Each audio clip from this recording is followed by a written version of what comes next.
Okay, we're gonna do a fun segment, and Sarah, you told me that you're actually interested in this one. Yeah, conspiracy theories. I'm actually interested in this one. Well, I didn't mean that in a bad way. I meant like this is kind of a weird one, and I think there's a lot of people out there that may be like, okay, this is just too out there in left field, but you know about the Mandela Effect, and this segment is about, is the Fruit of the Loom Mandela Effect been proven, with some new data that I am going to reveal to y'all. So obviously this is not a medical segment. This is a conspiracy theory segment, which some of our best segments have been that. The space alien one was super fun. Sorry Trey's missing out on that. I'm gonna have to get his opinion when he comes back. So the Mandela Effect. You do know what the Mandela Effect is, correct, Sarah? Yeah. So for those who don't know what the Mandela Effect is, it's a phenomenon where a large number of people remember something in history differently than what actually happened. And it's named after Nelson Mandela because there is a large percentage of the population, or maybe not a large, there's a significant percent of the population, myself included actually, that remembered hearing that Nelson Mandela died when he was in prison. Like, I really thought that that was a thing, but that's not the case. Nelson Mandela got out of prison and he lived till 2012, I believe. So Nelson, everyone thought he died like in the 90s, because he went to prison. He was like the South African president or whatever, and he went. I can't remember what he did. It was probably something he shouldn't have been doing, but he was in prison, and I thought I remembered him dying, but he did not. He died in 2013.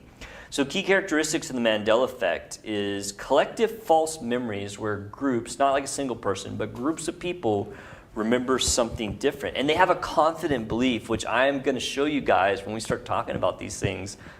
Like, they really believe it. Would you say you really believe in some of the Mandela Effect of things? Like, you're like, yes, I remember this differently. Yeah. Okay. All right. For sure. All right. So we have two out of two people on this stage believe in the Mandela Effect. So some of the examples, we talked about Nelson Mandela. The next one, which blows my mind, do you remember the Baronstein Bears books? Yeah.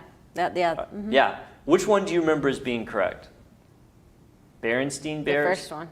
So Baronstein, not Baronstein. Right. So everyone's trying to tell us now that it was the Baronstein Bears, not the Baronstein Bears. Does that sound right to you? No. Yeah, I don't think so. I mean, I remembered the Baronstein Bears. Like, I know they're older, but I remember those books. Yeah, me too. And I don't remember it being Berenstain. Like, that just seems wrong on many levels. Mm-hmm. So that's one of the bigger ones. The next one, this is really the big one. I swear this one's wrong. The Fruit of the Loom logo. Throw it up there. Yeah. Which one do you remember? The one with the basket thing. Yeah, the cornucopia, right? Yeah. I remember the cornucopia too. Fruit of the Loom says they've never, in the history of their existence, ever had a cornucopia on any of their logos. They're covering it up, is what Thieves. they're doing. Yeah. So this one I don't really remember. I don't have like a strong feeling in it. It's the Monopoly Man. Did he have a monocle or did he not have a monocle? A monocle. You thought he had a monocle? Yeah. I don't remember this one, and I used to play the crap out of Monopoly because I love that game, but I just don't remember. But I do have an interesting video that is going to support Sarah's theory that the Monopoly Man had a monocle. Roll that video. That's quite a wrap you're wearing. Perhaps I could get you some fluffy new slippers made from the heads of innocent and defenseless baby seals. Who is this ghastly man? Ace Ventura, pet detective. And you must be the Monopoly guy. Yeah. Yep. Dude, Monopoly guy had a monocle in the movie, so maybe. I don't remember Jim that. Carrey says so. Like, I'm not willing to fight someone over whether or not the Monopoly Man had a monocle, like I am the Baronstein Bears and the Fruit of the Loom logo, but I don't know. That's weird, right? Because that was back in the 90s, and it was a big movie production. And why would they give that dude a monocle if he's supposed to be the Monopoly Man if the Monopoly guy didn't have a monocle? Yeah, they gave him all the other characteristics. Yeah, he looks just like the Monopoly guy, right? Yeah, without I guess he wasn't wearing a top hat. Does the Monopoly Man wear a top hat? I don't know. Throw that picture of the Monopoly Man back up, the side by side. Does he have a top hat on? Yeah. He does have a top hat. Okay. Otherwise, he does look like that guy. Yeah, he is missing the top hat.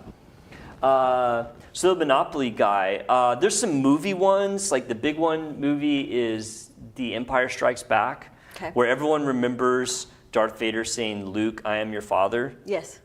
Do you think that's right? That's what I remember it saying that. That's what you remember? So the actual line, if you look at the movie today, is, "No, I am your father."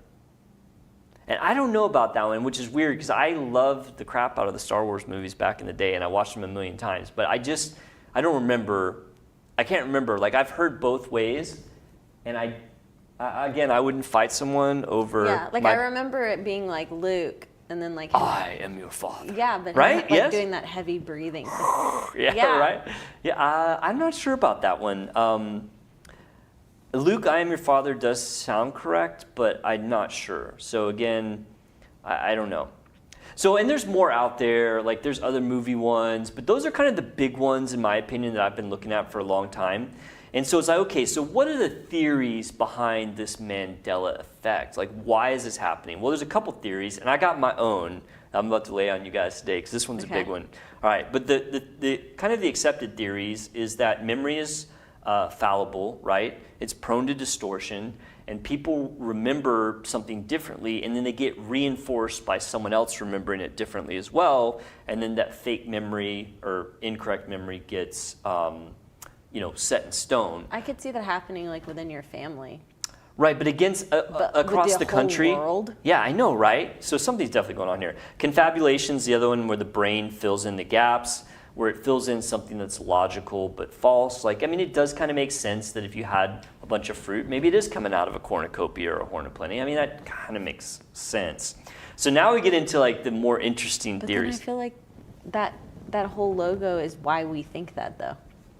Right, because there was a cornucopia. Like, no, I agree with you, Sarah. Like, I know there was a cornucopia. Like, something's going on here. Yeah, I know it. But some of the more interesting theories. So this is the more interesting theory that's accepted, is that this is a parallel universe or timeline shift where, there's like that multiverse theory. Like what's that show that's a Marvel show? Oh, the Doctor Strange one in the multiverse or whatever. But the people that work within this, like... Oh, the Loki one. Yeah. Yeah, the time shift. Yeah. Okay, so that is obviously, fiction, but that's the theory, is that the multiple universe theory is real, and there's these overlaps between, our universe now, where there's no Horn of Plenty, and the universe we were clearly in, 10 or 15 years ago, where that Horn of Plenty on the Fruit of the Loom thing. I mean, it's random, but I mean, it's possible. Now, I have a theory, and I don't necessarily believe this, but I don't not believe it either, have I ever talked to you about the simulation theory? Uh-huh. Like the Matrix. Right, like we're in a simulation. Yeah. So what if they changed the simulation, and so all the Horns of Plenty on all of those little logos were removed, and the Baronstein Bears became the Baronstein Bears, but us, the little programs running around, didn't get updated. Or not all of us. Yeah. Like some got updated, but some people didn't. And like we're remembering the simulation from its previous update. Maybe. How does that grab you? Do you like that theory? I mean, it's not the craziest thing you've ever heard, right? No. You could say it. Not from you. So I don't know, like that's a possibility. But so let's go full circle and come back to why we're talking about this, because I saw a video on social media this past week, and it kind of is maybe proving that there is a true Mandela effect for Fruit of the Loom. So let's roll that video.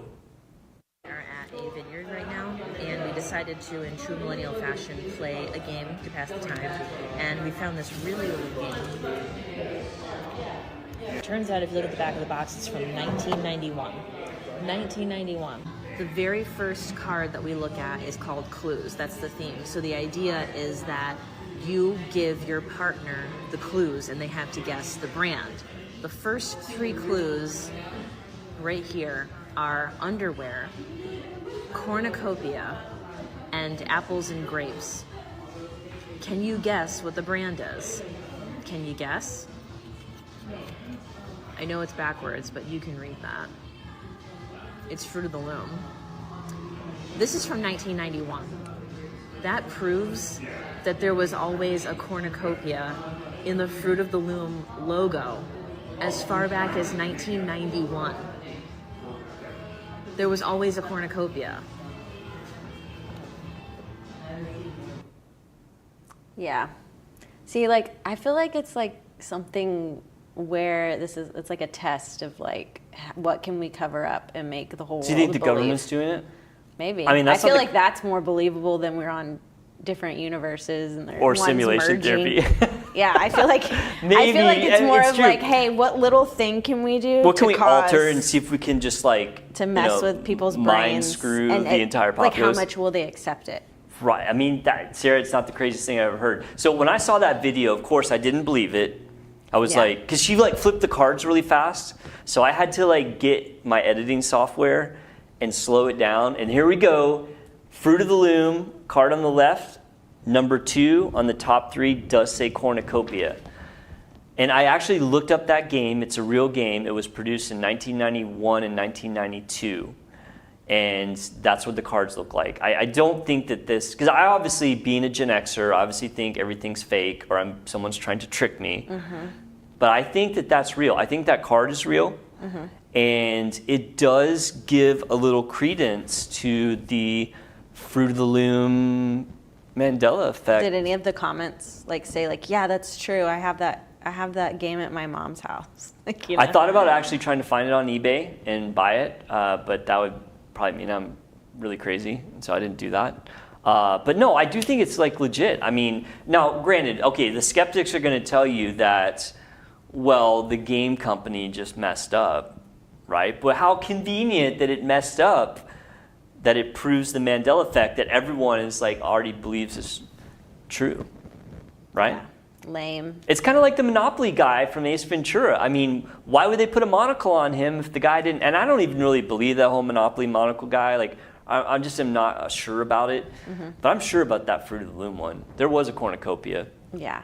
The other movie that I always think is crazy is that movie about, I forget the name of the actor, but he plays a genie. Like Aladdin? Sinbad. Oh, Sinbad. Wait. Because that was supposed to be... Yeah, that didn't exist. That never happened. Wait. The movie that you're thinking of, the Sinbad movie that he played in, and he was a genie for some little white boy. That never happened. That movie does not exist. Like Sinbad, the actor, right? Yeah, and he played a genie. Right? I remember. Yeah, I remember that movie too, but it doesn't exist. That's the one what? you really need to look at. Oh my God. I'm going to have to look at that, because I do remember Sinbad played a genie, right? He did. Or was it Shaq? I thought Shaq played a genie. I'm sure he has, maybe. But it was Sinbad. I do remember a Sinbad genie movie. Okay, I'm going to have to look. I didn't see that one I was looking up. That's wild stuff. You like literally blew my mind. You need to look at that one. All right, I'm going to check in. But that's a good conspiracy theory. Mm-hmm. Yeah. All right, well, we'll recap our conspiracy theory real quick. So today we were doing a non-medical topics. One of our favorite topics, conspiracy theories, talking about the Mandela Effect. Specifically because there was some evidence that the Fruit of the Loom logo Mandela Effect might be true. So for those who don't know what the Mandela Effect is, it's when a large group of people in the population remember something to be true that is not accurate. And the Mandela Effect gets its name from Nelson Mandela, who was in prison. A lot of people, myself included, remembered hearing that he died in prison, but he didn't. He got out of prison, he lived like another 20 years or something.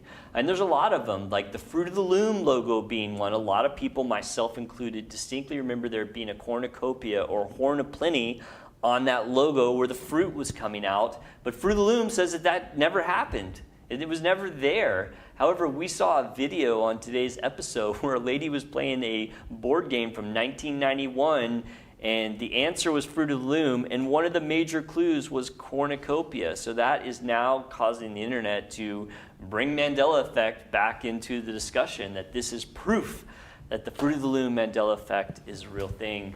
And Sarah and I have got some crazy conspiracy theories of why there's a Mandela Effect, but if you want to hear them, you're going to have to go check out the episode because it's just too much. So, all right, leave us a comment if you believe in the Mandela Effect. I do. That thing's real. I don't know what's causing it. It's crazy stuff, right? It is. Yeah. I think simulation theory is definitely up there, though. Yeah. Sarah, yeah, yes. Yeah, for sure. 100%. Yeah, 100%.